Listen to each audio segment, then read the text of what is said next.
Hello, everyone. My name is Toghrul. I do research at Scroll. You can mostly find me shitposting on Twitter, though not this week. I've been temporarily suspended for some reason. So today I'm going to be talking about parallelizing proving in rollups. So let's go. So you probably heard about rollups.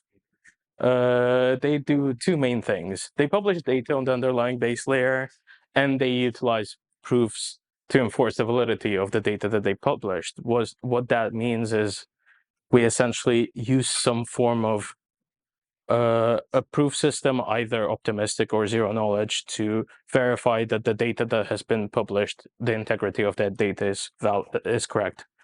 And zero knowledge proofs use zero knowledge, zero knowledge rollups use zero knowledge proofs, which surprisingly makes sense to enforce that validity.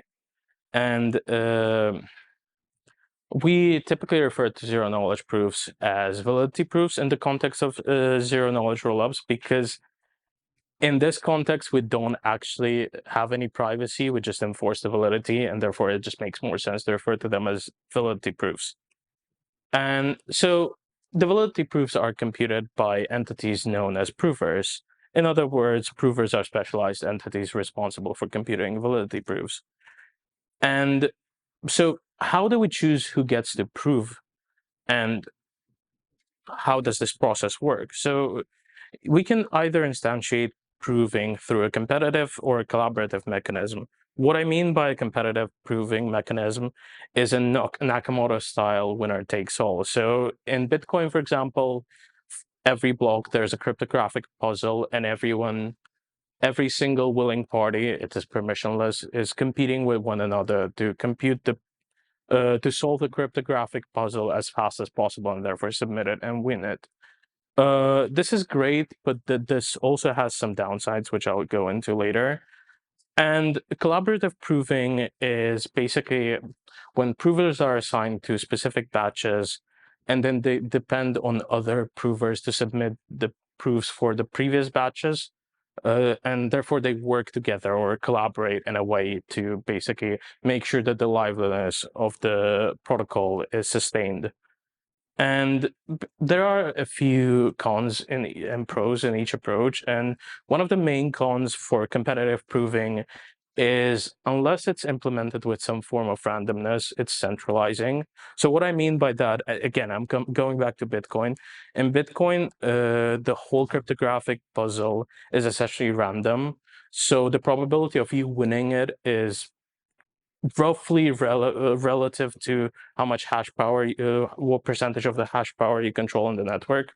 Whereas in proofs, the most efficient prover wins every time. So unless you add some form of randomness into the process, there's no way you can avoid the centralizing effect long term, where essentially because a single prover gets the most efficient prover gets to win every time, everybody else just burns the energy, and at some point there's just no incentive for everybody else to participate, and therefore they drop out, and you end up having one or two max provers in the network. And the pros are that it's secure against a strongly adaptive adversary. What I mean by strongly adaptive adversary is an adversary that can essentially hack you or exploit you as soon as you reveal yourself. So essentially, as soon as the adversary knows that you're a leader, they can retain control of you. But in this case, it doesn't matter, because by the time the adversary learns that you're the leader, you're already submitted the proof. And so they can hack you or control you. It doesn't matter. It doesn't really affect the security. It's the same thing as Bitcoin. Bitcoin has the same property. And it's also trivial to implement, because essentially you just need to submit a proof and that's it.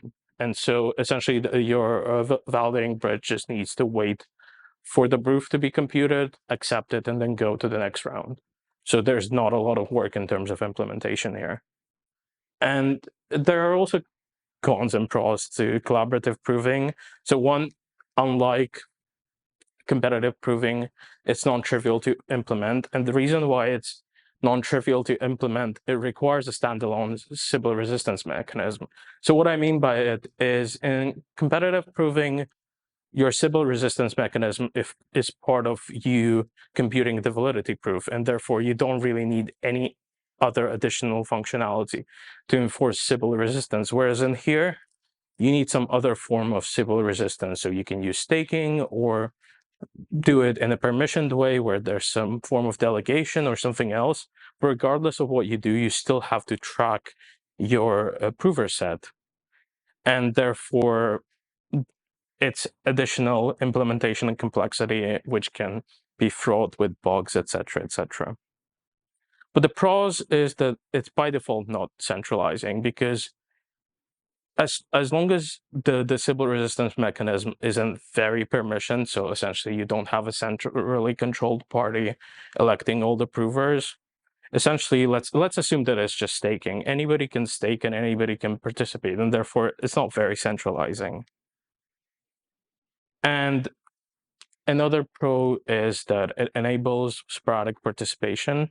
And what I mean by it is, because the order of the proving is known in advance, the prover that is not computing the proofs for a foreseeable future because they know that they are, I don't know, 100th in the line, they can just go offline until they're needed. And therefore, it, it is a bit better than expecting everyone to be online all the time, because it's quite unrealistic for this to be the case all the time.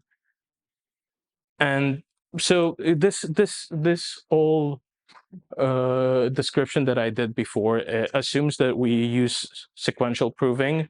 And so I'll just go through a few cons of sequential proving. So in sequential proving, if the proving time is greater than the block time, then essentially your finality, the time when you submit the validity proof to the base layer, grows super linearly with the blocks. And so you can think of it this way. So let's say a block 100, the proving time, cumulative proving time is like, I don't know, a few hours, and a block 1000, it grows super linearly, and now it's, let's say, 5 days or whatever. And so you can see how with the number of blocks growing, you end up with a system that is becoming slower and slower in terms of finalizing, and therefore at some point it reaches a point where optimistic rollups are faster in terms of finality than zk rollups. So it's not a great system overall. And another con of sequential proving is there's no trivial way to increase execution capacity during peak demand. So let's say you assume a certain demand at all the time, and for some reason, let's say there's some shitcoin drop or a useless NFT is being dropped, and the demand rises exponentially for like a short period of time. There's no way you can add additional capacity, because the provers are computing sequentially, and there's a certain amount of time that they'll use either way to compute a certain amount of transactions, to prove a certain amount of transactions, and therefore you're just stuck with certain peak load that you can never surpass unless you improve the provers or improve the underlying proof system. And what are the pros? There are no pros. You just shouldn't sequentially prove things. And so what's the solution? The solution is parallelization. You can think of parallelization as a way to supercharge collaborative proving. You could possibly do parallelization with competitive proving as well, but let's for now ignore it because it'll be overly complex and not very useful. So let's just assume that whenever we talk about parallelization, we talk about some form of collaborative proving. So how does collaborative parallelization work? So instead of assigning a prover once and then waiting for that prover to submit the proof and then assigning the next one, etc., etc., so doing it sequentially, we assign multiple provers in parallel to different blocks and then have them compute the proofs in parallel and then just aggregate them and put them back on chain together. And so we allow a certain amount of time to the prover. So let's say if you assume that based on the average hardware, an average prover is going to, I don't know, consume 10 minutes to submit the proof, you allot 10 minutes, and then if those 10 minutes expire and the proof is still not submitted, what do you do then? There has to be some form of a fallback. that is initiated that you enact once the proof is not submitted within that allotted time. Otherwise, there's a scenario where you can just be stuck forever. So there has to be some form of fallback. So in here, we can have two different fallbacks. One is you just elect another prover, assign the same amount of time, and wait for the prover to submit it. And so you iterate until you get a proof actually submitted for that particular batch. But the problem here is that because, let's say under the worst case scenario, when 1/3 of the provers are dishonest, you can have multiple successive failures, which will delay finality for everyone because every other batch proved is waiting for you to have this batch being proven, which is an okay way of doing things, but it's not best because sometimes you can delay finality by 3-4 times just because a certain proof was not submitted. And then the second fallback mechanism is just enabling permissionless proof submission once the time expired. So in this case, you fall back to winner take all mechanism for a specific batch if the elected prover doesn't submit the proof. And the con is basically the same as with the winner take all. So essentially, if the proof is not submitted, then you can have a centralizing effect where nobody else wants to submit because there's one efficient prover that just gets every single proof right and gets the rewards for them, meaning that long term there's only going to be one fallback prover.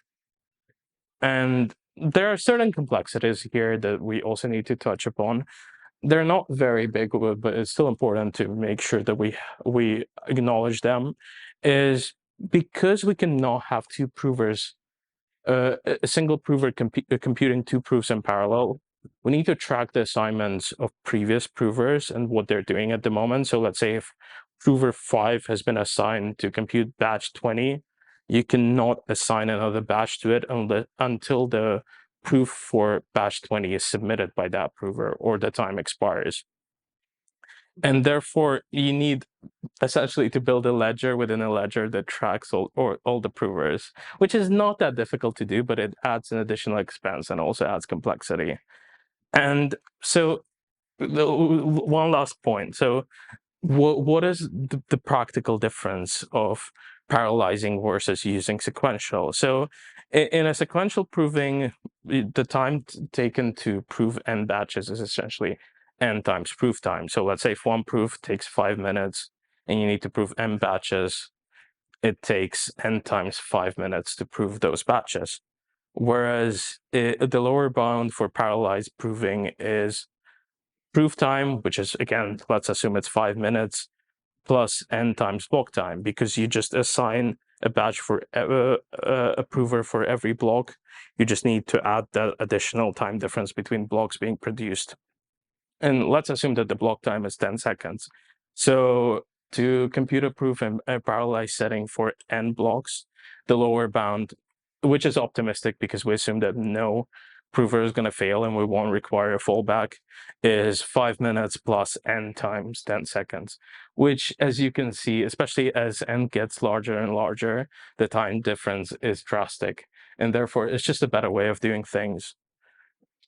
So just to sum things up, in a collaborative instantiation, parallelization enables a significant performance improvement with a negligible complexity increase. Thank you for your attention, and if you have any questions, feel free to ask.